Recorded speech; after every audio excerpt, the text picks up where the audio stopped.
नंतर महत्त्वाच्या बातम्या आपण वेगवान स्वरूपात पाहूया। महाविकास आघाडीने एकत्र निवडणूक लढवावी असं आपलं मत आहे, मात्र सत्तेची जबाबदारी आपण घेणार नाही असं वक्तव्य शरद पवार यांनी केलंय। पवार यांच्या या वक्तव्यामुळे महाविकास आघाडीच्या भवितव्याबाबत आता प्रश्न निर्माण झाले। त्याचप्रमाणे पवारांनी महाविकास आघाडीचं पालकत्व सोडलंय का अशीही चर्चा आता सुरू झाली आहे।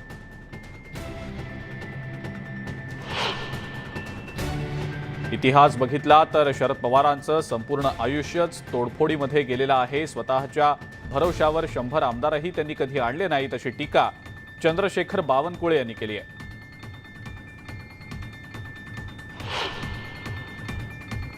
शिवसेनेचा दसरा मेळावा हा शिवतीर्थावरच होणार असं शिवसेना पक्षप्रमुख उद्धव ठाकरे यांनी शिंदे गटाला ठणकावलेलं आहे। शिवसेना आणि शिवसैनिक आहे तिथं ठाम असून शिवसेना रस्त्यावर पडलेली नसल्याचंही त्यांनी म्हटलं।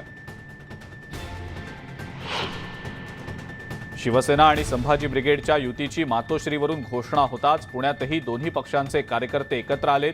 दोन्ही पक्षांच्या शहर प्रमुखांनी एकत्रितपणे पत्रकार परिषद घेत यापुढे एकत्रितपणे आंदोलन करण्याची घोषणा केली आहे। तसंच आगामी पालिका निवडणुका सुद्धा युतीमध्येच लढणार असल्याचं स्पष्ट केलंय। दिवाळीपर्यंत रत्नागिरीतलं अनिल परब यांचं ट्विन रिसॉर्ट पाडलं जाईल असा दावा किरीट सोमय्या यांनी केलाय। या संदर्भातलं ट्विट करून त्यांनी ही माहिती दिलेली आहे। जिल्हाधिकाऱ्यांनी रिसॉर्ट तोडण्यासंदर्भात आराखडा जाहीर केला असून सार्वजनिक बांधकाम विभाग लवकरच तांत्रिक प्रक्रिया पूर्ण करणार असल्याचा दावाही त्यांनी केलाय।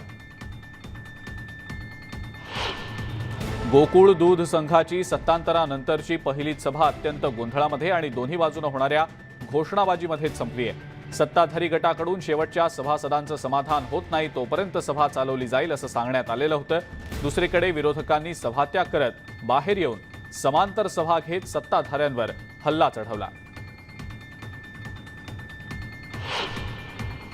गोपीनाथ मुंडे आणि एकनाथ खडसे यांच्या पुण्याईनं भाजप वाढला, मात्र सुडाचं राजकारण करून त्यांच्याच मुलीचा पराभव केला गेला। पक्ष वाढवणाऱ्यांचेच पंख छाटले जात आहेत, त्यामुळे पंकजा मुंडे यांनी सुद्धा राष्ट्रवादीमध्येच यावं असा सल्ला अमोल मिटकरी यांनी दिलेला आहे।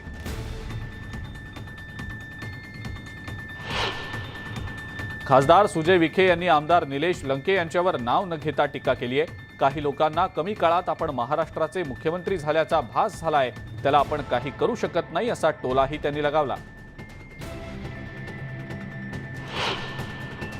पंढरपुरात प्रवीण दरेकर यांनी विठ्ठल सहकारी साखर कारखान्याचे चेअरमन अभिजित पाटील यांची भेट घेतली। पंढरपुरात अखिल भारतीय विद्यार्थी परिषदेच्या तिरंगा रॅलीमध्ये ते सहभागी झाले होते। 4 दिवसांपासून आयकर विभागाकडून अभिजित पाटील यांची चौकशी सुरू होती। या दरम्यान अभिजित पाटील भाजपमध्ये येऊ शकतात असं मोठं विधान प्रवीण दरेकर यांनी केलंय।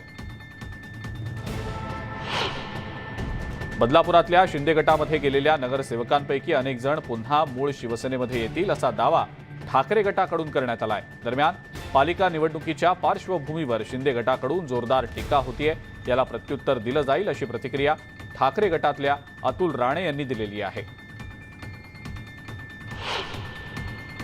15 ते 16 शिंदे गटातले आमदार मातोश्रीच्या संपर्कात असल्याचं वक्तव्य चंद्रकांत खैरे यांनी केलंय।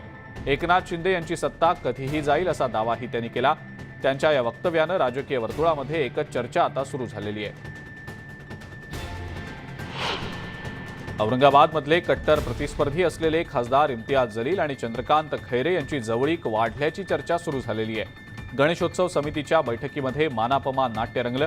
यावेळेला खैरे ज्येष्ठ असून आपल्या आधी सत्कार झाला असता तरी नाराज झालो नसतो असं जलील म्हणाले, तर ज्येष्ठतेचा मान राखल्याबद्दल खैरे यांनी जलील यांचे आभार मानले। वर्ध्यातल्या हिंगणघाट इथं राष्ट्रवादी काँग्रेसचा कार्यकर्ता मेळावा झाला। यावेळेला जयंत पाटलांसह अनेक महत्त्वाचे मोठे नेते उपस्थित होते। या कार्यक्रमामध्ये इतर पक्षातल्या अनेक पदाधिकारी आणि कार्यकर्त्यांनी राष्ट्रवादीमध्ये प्रवेश केलाय। सिक्कीमचे मुख्यमंत्री प्रेमसिंग तमांग यांनी मुख्यमंत्री एकनाथ शिंदे यांची भेट घेतली आहे। ही सदिच्छा भेट होती। नवी मुंबईमध्ये उभारण्यात येणाऱ्या सुस्वास्थ्य भवनसाठी महाराष्ट्र सरकार सर्वतोपरी मदत करणार असल्याचं आश्वासन शिंदे यांनी प्रेमसिंग तमांग यांना दिलेलं आहे। योगगुरू रामदेव बाबा यांनी उपमुख्यमंत्री देवेंद्र फडणवीस यांची भेट घेतली आहे। उपमुख्यमंत्र्यांचं निवासस्थान असणाऱ्या सागर बंगल्यावर त्यांची ही भेट झाली आहे। भाजपचे नेते विनोद तावडे यांनी मनसे अध्यक्ष राज ठाकरे यांची भेट घेतली। राज ठाकरेंच्या शिवतीर्थ या निवासस्थानी ही भेट झालेली आहे। या दोघांच्या भेटीमुळे आता राजकीय वर्तुळात पुन्हा एकदा चर्चा रंगू लागलेल्या आहेत। शिंदे गटाचे प्रवक्ते नरेश म्हस्के यांनी शरद पवार यांच्या ठाणे दौऱ्यावर टीका केली आहे। ठाण्यातली जनता शून्य आहे। त्यांनी ज्या नेत्यावर विश्वास ठेवला तो नेता आज राज्याचं नेतृत्व करतोय। राज्यातील राजकारण आणि समाजकारणाला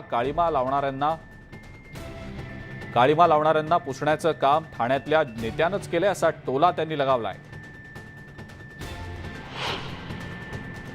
महाविकास आघाडी सरकारच्या काळामध्ये एकनाथ शिंदेंनी नवी मुंबई आणि रायगड भागात गावाशेजारच्या घरांना 250 मीटरपर्यंतचं संरक्षण दिलेलं होतं। मात्र या निर्णयाला सामाजिक कार्यकर्ते प्रकाश म्हात्रे यांनी कोर्टात आव्हान दिलंय।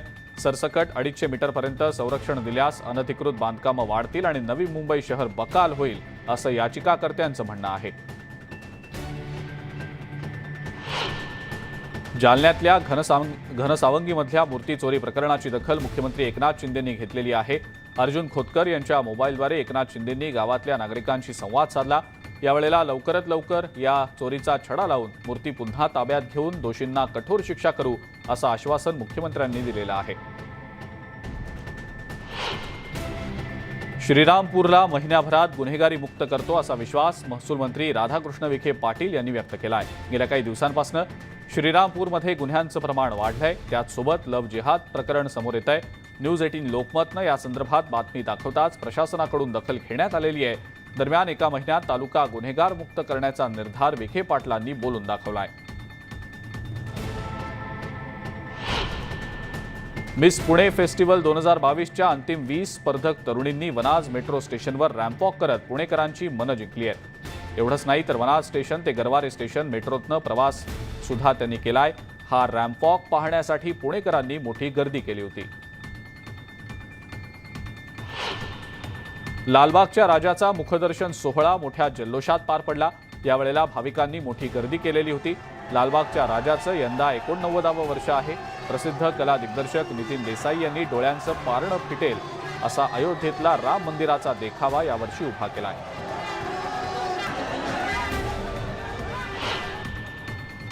मुंबईतील सर्वात श्रीमंत गणेश मंडळ म्हणून प्रसिद्ध असलेल्या जीएसबी गणेशाच्या मूर्तीचा मुखदर्शन सोहळाही पार पडला। बाप्पाच्या मूर्तीची सुमारे 60 किलोंच्या दागिन्यांनी सजावट करण्यात आलेली आहे। जीएसबीचा गणपती पाहण्यासाठी दरवर्षी भाविक मोठ्या संख्येनं गर्दी करत असतात। कल्याणहून सुमारे 350 बसेस गणेश भक्तांना घेऊन कोकणाकडे रवाना झाल्या। मुख्यमंत्र्यांच्या मार्गदर्शनाखाली सुमारे 350 बस सोडण्यात आल्या। कल्याण, डोंबिवली आणि दिवा या भागांमधनं या बसेस रवाना झालेल्या आहेत। कोकणामध्ये जाणाऱ्या चाकरमान्यांसाठी नवी मुंबई आणि पनवेलमधील वाहतूक वळवण्यात आलेली आहे। वाहतूक कोंडी टाळण्यासाठी चाकरमान्यांना सायन पनवेल मार्गावरच्या उरण फाट्यावरनं उल्वे मार्गे पळसपे फाट्याकडे आता जाता येऊ शकेल। त्यामुळे बेलापूर, खारघर आणि कळंबोलीतली वाहतूक कोंडी टाळता येऊ शकेल। नवी मुंबई पोलीस आयुक्तालयाअंतर्गत क्रीडा स्पर्धा आयोजित करण्यात आली। यामध्ये मोठ्या संख्येनं पोलीस अधिकारी आणि कर्मचारी सहभागी झाले होते। अखेरच्या रस्सीखेच स्पर्धेमध्ये झोन 2 च्या पथकानं बाजी मारली आहे। कोरोनामुळे 2 वर्षांनंतर या स्पर्धांचं आयोजन करण्यात आलेलं होतं। येरवडा मध्यवर्ती कारागृहातल्या 15 कैद्यांनी यंदा पर्यावरणपूरक शाडूच्या 250 मूर्ती बनवल्या आहेत। या मूर्तींना लोकांची मोठी पसंती मिळतेय। भाजपचे माजी खासदार निलेश राणे यांच्या माध्यमातून प्रतिवर्षाप्रमाणे यंदा सुद्धा सिंधुदुर्गातल्या राजाचं दिमाखात आगमन झालं। निलेश राणे खासदार असताना लालबागच्या राजाच्या धर्तीवर कुडाळमध्ये या सिंधुदुर्ग राजाच्या सार्वजनिक गणपतीची मुहूर्तमेढ रोवण्यात आलेली होती। रत्नागिरीच्या आंजर्ले खाडी पुलाच्या दुरुस्तीचं काम सुरू आहे। न्यूज 18 लोकमतनं पूल धोकादायक असल्याची बातमी सर्वात आधी दाखवलेली होती। या संदर्भात बातमी लावून धरल्यानंतर प्रशासनानं दखल घेत या पुलाची दुरुस्ती सुरू केली आहे। गेल्या 10 वर्षांपासून या पुलाची डागडुजी झाली नसल्याचंही समोर आलेलं आहे। लातूरच्या MIDC परिसरामध्ये एका कंपाऊंडमध्ये पोलिसांनी छापा टाकला। प्रवाशांनी भरलेली बस पोलिसांनी अडवून चौकशी केली आहे। या चौकशीत पोलिसांना 2,500 लिटर बायोडिझेल सापडलाय। मात्र पोलिसांनी यावर कोणतीही कारवाई केलेली नाही। वसई विरार परिसरामध्ये कंपनीत घुसून दरोडा टाकणाऱ्या 7 चोरट्यांना पोलिसांच्या गुन्हे शाखेच्या पथकानं अटक केली आहे। केवळ 48 तासात पोलिसांनी या चोरट्यांच्या मुसक्या आवळल्या आहेत। सांगली जिल्ह्यातल्या 2 गुन्हेगारी टोळ्यांवर तडीपारीची कारवाई करण्यात आलेली आहे। 2 टोळ्यातील 6 जणांना सांगलीसह 4 जिल्ह्यातनं 1 वर्षासाठी हद्दपार करण्यात आलाय। आगामी गणेशोत्सवाच्या पार्श्वभूमीवर गुन्हेगारी रोखण्यासाठी ही कारवाई करण्यात आलेली आहे। थकीत वीज बिलाची सक्तीनं वसुली का करता असा जाब विचारायला गेलेल्या गोंदियाच्या अपक्ष आमदार विनोद अग्रवाल यांनी महावितरणचा उपकार्यकारी अभियंत्याला मारहाण केल्याची घटना घडली आहे। या विरोधात कर्मचाऱ्यानं तक्रारीसाठी रामनगर पोलीस स्टेशन गाठलं। प्रकरण अंगलट येत असल्याचं पाहून अग्रवाल यांनी कर्मचाऱ्याची माफी मागितल्यानं हे प्रकरण मिटलं। उल्हासनगरमध्ये भारत पाकिस्तान सामन्यावर सट्टा लावणाऱ्या बुकीला पोलिसांनी अटक केली आहे। संजय हरदासनी असं या बुकीचं नाव आहे। आशिया कपच्या सामन्यावर लाखोंचा सट्टा सुरू असल्याची माहिती पोलिसांना मिळालेली होती। त्यानंतर पोलिसांनी सापळा रचून या बुकीला अटक केली आहे। उल्हासनगरमधल्या दीपक भट हत्या प्रकरणातल्या 2 आरोपींना पोलिसांनी अटक केली आहे। गायकवाड पाडा भागातल्या चायनीजच्या दुकानात तो कामाला होता। किरकोळ वादातनं 2 मित्रांनी त्याची हत्या केली होती। हातावरील टॅटूच्या मदतीनं पोलिसांना त्याची ओळख पटवण्यास मदत झालेली होती। महाराष्ट्र प्रदेश काँग्रेस कमिटीतर्फे नवी मुंबईत 2 दिवसीय राज्यस्तरीय प्रशिक्षण शिबिराचं आयोजन करण्यात आलं। राज्यभरातल्या प्रत्येक जिल्ह्यातले प्रमुख पदाधिकारी या प्रशिक्षण शिबिरासाठी हजर झाले। काँग्रेसचा इतिहास, काँग्रेसची जडणघडण आणि काँग्रेसचे विचार जास्तीत जास्त नागरिकांपर्यंत कसे पोहोचवता येतील याचं मार्गदर्शन या प्रशिक्षण शिबिरामध्ये करण्यात येत आहे। सांगली जिल्ह्यातल्या 2 गुन्हेगारी टोळ्यांवर तडीपारीची कारवाई करण्यात आलेली आहे। 2 टोळ्यातील 6 जणांना सांगलीसह 4 जिल्ह्यातनं 1 वर्षासाठी हद्दपार केलं गेलंय। आगामी गणेशोत्सवाच्या पार्श्वभूमीवर गुन्हेगारी रोखण्यासाठी ही कारवाई करण्यात आलेली आहे। बीडमध्ये अवैध गुटखा तस्करीचं रॅकेट पुन्हा एकदा सक्रिय झालंय। माजलगावात 3 ठिकाणी पोलिसांनी धाडी टाकत 16 लाख रुपयांचा गुटखा जप्त केलाय।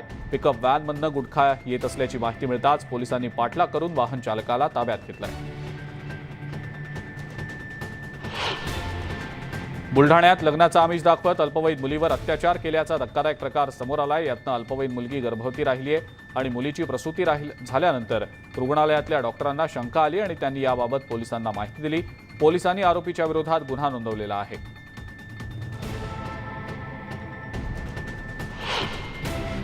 पनवेल रेल्वे पोलिसांनी प्रसंगावधान दाखवत मरणासन्न प्रवाशाचे प्राण वाचवले।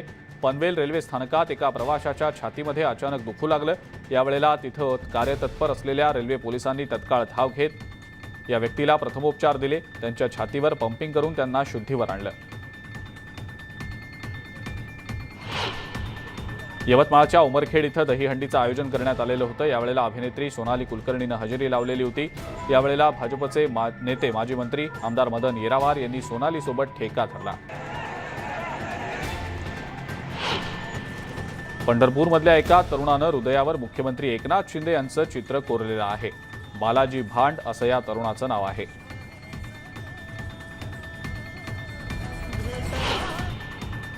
वाहनावर दादा मामा अशा फॉर्मॅटमध्ये नंबर लिहिल्यास गोंदियामध्ये दंड आकारण्यात येतोय। पहिल्यांदा 500 रुपये तर दुसऱ्यांदा 1500 रुपये दंड आकारण्यात येतोय। वाशिमच्या एकबुर्जी धरणाच्या प्रवाहात 2 तरुण वाहून गेल्याची घटना घडलेली आहे। हे धरण 100% भरलं असून सांडव्यातनं मोठ्या प्रमाणावर पाण्याचा विसर्ग होतोय। मात्र हा धबधबा धोकादायक असल्यानं तिथं जाण्यास प्रशासनाकडून मनाई करण्यात आलेली आहे। मात्र त्याकडे दुर्लक्ष केल्यानं ही दुर्घटना घडली आहे।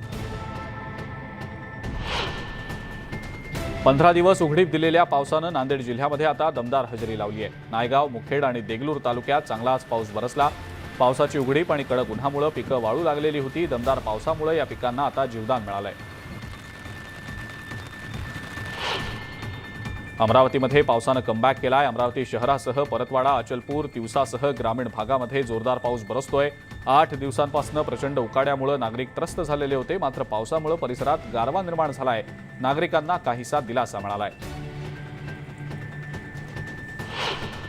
चंद्रपुरातल्या पोंभुर्णा तालुक्यात एका तरुण शेतकऱ्यानं आत्महत्या केली आहे। सततच्या अतिवृष्टीमुळे हातातील पीक गेल्यानं शेतकऱ्यानं हे पाऊल उचललंय। गेल्या 2 महिन्यात झालेल्या अतिवृष्टीमुळे शेतकऱ्यांचं प्रचंड नुकसान झालंय। वाशिमच्या उमरा शमशोद्दीन शिवारात वीज पडून सिद्धार्थ भालेराव या 16 वर्षीय मुलाचा मृत्यू झालाय। सिद्धार्थ शेतात जनावरं चारत असताना अचानक विजांच्या कडकडाटात जोरदार पाऊस सुरू झाला। पावसापासून संरक्षण व्हावं म्हणून झाडाखाली उभा राहिला असता त्याच्यावर वीज कोसळली आणि जागीच त्याचा मृत्यू झालाय।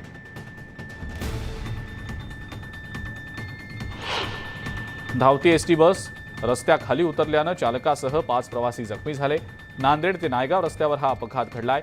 काकाडीजवळ चालकाचं बसवरचं नियंत्रण सुटलं आणि भरधाव बस रस्त्याखाली गेली। 30 प्रवासी बसमधनं प्रवास करत होते। आमदार प्रशांत बंब यांच्या शिक्षकांवरच्या वक्तव्यानं वाद निर्माण झालेला होता। ठिकठिकाणी शिक्षक प्रशांत बंब यांच्या निषेधार्थ आंदोलन केलं। औरंगाबादच्या वैजापूरमध्ये काळ्या फिती लावून शिक्षकांनी हे आंदोलन केलं। मात्र हे आंदोलन नेमकं कशाच्या विरोधात होतं याची त्यांनाच माहिती नसल्याचं समोर आलं।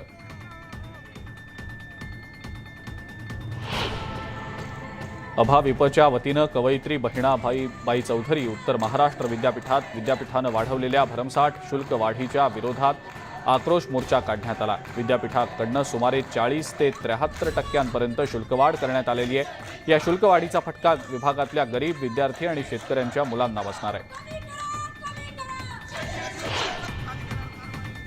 आश्रमशाळेतल्या निकृष्ट शालेय पोषण आहार गैरव्यवहार प्रकरणामध्ये कंत्राटदार अधिकाऱ्यांवर कारवाई करण्यात यावी या मागणीसाठी बीडमध्ये भीक मागू आंदोलन करण्यात आलं। यावेळेला मोठ्या संख्येनं पालक उपस्थित होते। वाशिम जिल्ह्यामध्ये जुलै आणि ऑगस्ट महिन्यात पडलेल्या अतिमुसळधार पावसामुळे जिल्ह्यातील हजारो हेक्टर शेतीचं मोठं नुकसान झालंय। मात्र अद्यापही ओला दुष्काळ जाहीर करण्यात आलेला नाही। त्यामुळे आक्रमक झालेल्या शेतकऱ्यांसह शिवसेनेनं जिल्हाधिकारी कार्यालयासमोर ठिय्या आंदोलन केलं।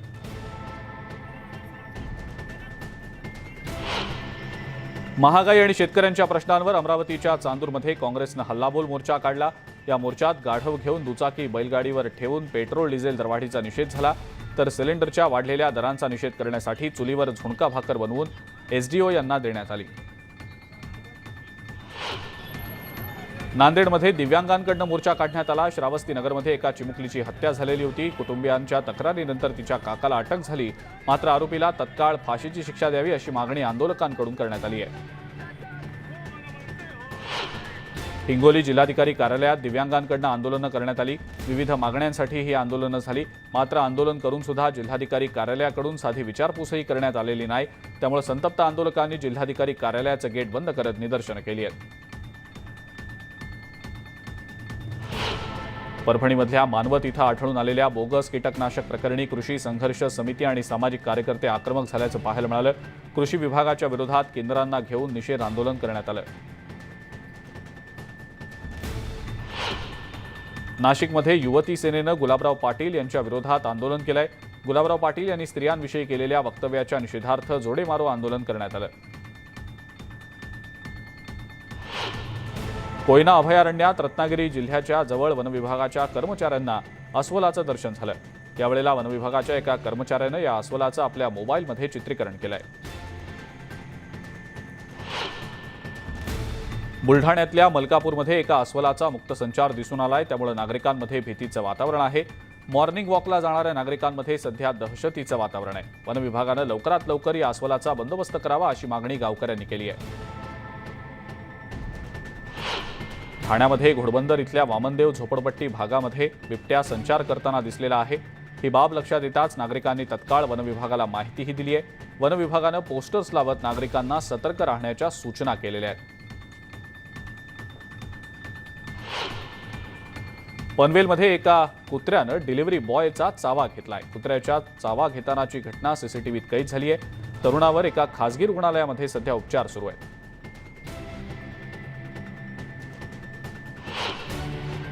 सिंधुदुर्गातल्या दोडामार्गमध्ये दोरीत अडकलेल्या खवले मांजराची सुखरूप सुटका करण्यात आली। शेतकरी सखाराम राणे यांच्या घराभोवती लावलेल्या नायलॉनच्या दोरीमध्ये हे मांजर अडकून पडलेलं होतं।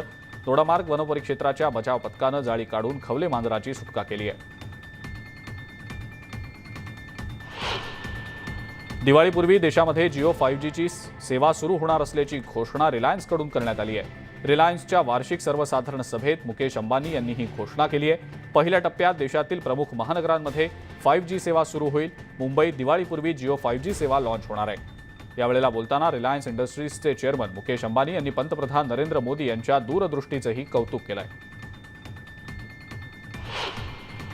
रोजगार क्षेत्रात रिलायन्सनं केलेल्या विक्रमाचा उल्लेख मुकेश अंबानी यांनी वार्षिक सर्वसाधारण सभेमध्ये केलाय. रिलायन्सनं सर्व प्रकारच्या व्यवसायांमध्ये 2.32 लाख नोकऱ्या दिल्यानं देशातल्या तरुणांना मोठ्या प्रमाणावर नोकरीच्या संधी मिळाल्या आहेत. रिलायन्स रिटेल आता भारतातील सर्वात मोठी नोकरी निर्माण करणारी कंपनी असल्याचंही अंबानी यावेळेला म्हणाले. नासाच्या आर्टेमिस 1 या उपग्रहाचं प्रक्षेपण आता पुढे ढकलण्यात आलंय. रॉकेटमधून इंधन गळती होत असल्यामुळे प्रक्षेपणाच्या वेळेत बदल केला गेलाय. आर्टेमिस 1 हे नासाचं सर्वात शक्तिशाली रॉकेट आहे. 50 वर्षांनंतर मानवाला पुन्हा एकदा चंद्रावर उतरवण्यात येणार आहे.